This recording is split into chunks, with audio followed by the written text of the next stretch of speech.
Transcription books, are they any good for your saxophone playing? I'm going to talk about that in this lesson and give you a couple of tips on how you can make using transcriptions far more powerful for your saxophone learning.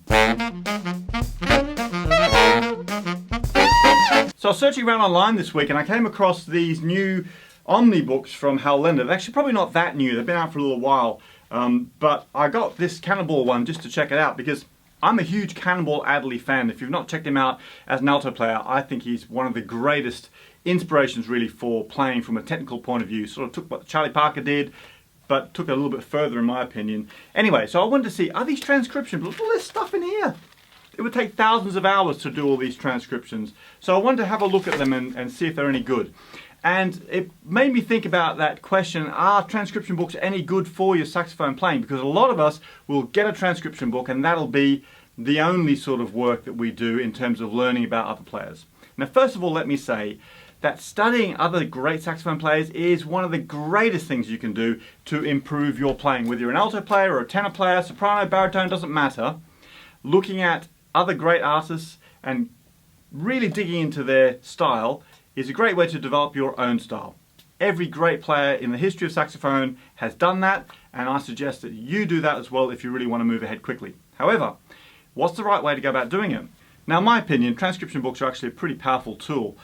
I'm a massive fan of actually transcribing my own stuff, and I've got books and books of stuff that I've transcribed over the years I've been really into. Transcribing by yourself, using your own ears and your own piece of paper, is actually the fastest way to learn another player's style, because I think you internalize a lot more when you go through that process. However, it's quite daunting, particularly if you've not done a lot of transcribing before, whether that's just by ear or whether it's writing down. So if you're going to use transcription books like these Hal Leonard books, and by the way, they are amazing, then here's a couple of top tips. Number one, the first thing to do when you get yourself a transcription book and you're going to start learning, like this Cannonball Adderley one, is find a track in there that you like, and then get the original recording and study that original recording. You've got to listen as much as you can in the car, in the shower, when you're cooking your dinner. You've got to know that track inside out. Really, really important. Why? Because you need to understand all the little details in the playing. It's not just the notes. The notes are only going to give you half the story. To really get that style, you need to listen to the original recording and get all the little details, the bends, the scoops, the breathing, the vibrato. Right, so the second top tip is to use a slow downing app. There's tons of them out there at the moment. I use this one called Amazing Slow Downer on my iPad, which is actually brilliant. Slow downing apps let you really listen closely to the original recording. This one, I'm not affiliated with this at all, but I use it because I think it's really, really good. What I like about the Amazing Slow Downer is you can pull in a track from Spotify. I use Spotify quite a lot for listening, so you can find the track on Spotify, pull it into this app, and then you can actually take it and slow it right down. So for example, if I'm working on a specific phrase in here, I can listen to it at full speed, or I can just grab the slider and move that speed down as slow as I want, and I can loop that section. Here it comes.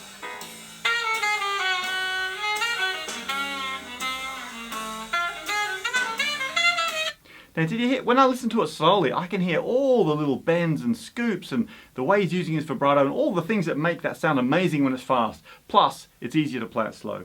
So get yourself a slowing down app. The third tip is to really dig deep into those details. So once you've listened to the original track, you've checked it out using a slow downer app and started working your way through it, and you've got the notes down, then you really need to try and incorporate all those details I talked about into your own playing. So make sure that you're getting all those scoops and the bends, the note endings, the breathing, the vibrato. So it's all those things together that make that sound amazing.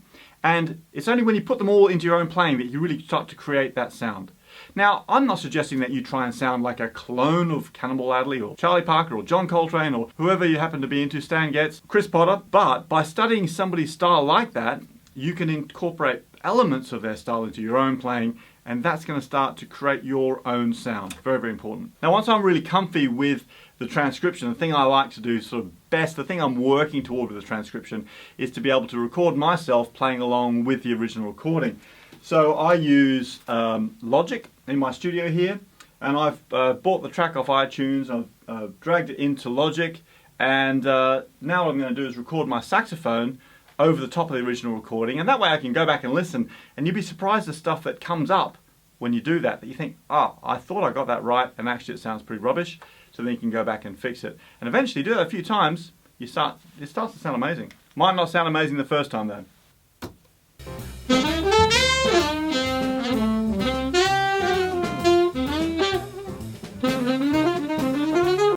So it's interesting, when I'm listening back and I'm working through that recording, I can hear that there's a section in there where there's a section in there where he holds the note on longer than I have been. There's a note here that he's holding on longer, and I'm missing that, and he's also doing a bit of vib. So I'm going to mark that on my piece of music, and then maybe next time when I go through I can pick that up. I'm going to try it again.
Okay, so it's not perfect, but it's getting closer, and now I can listen back to that and adjust it over and over again until I get it exactly the way I want to.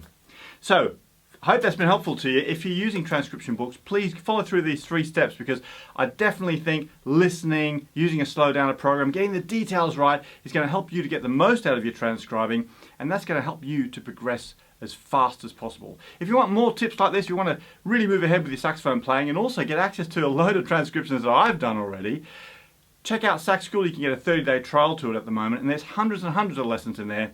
Things that I've transcribed and then made a lesson on about pop tunes, jazz tunes, smooth jazz, funk, ska, all sorts of different things, because these are things that I know have helped me with my playing and in my professional career as a musician. So that's over at McGillmusic.com, and you can get started for 30 days for free. If it's your first time though checking out one of my videos, please subscribe. I'm making new videos all the time, and really I'm trying to help you to progress, move ahead with your saxophone playing. And so if you subscribe, you're going to find out about those videos when they come out. Right, I'm going to get cracking on with this, because there's a few things I still want to fix in this transcription. Keep practicing hard. I'll catch you next time.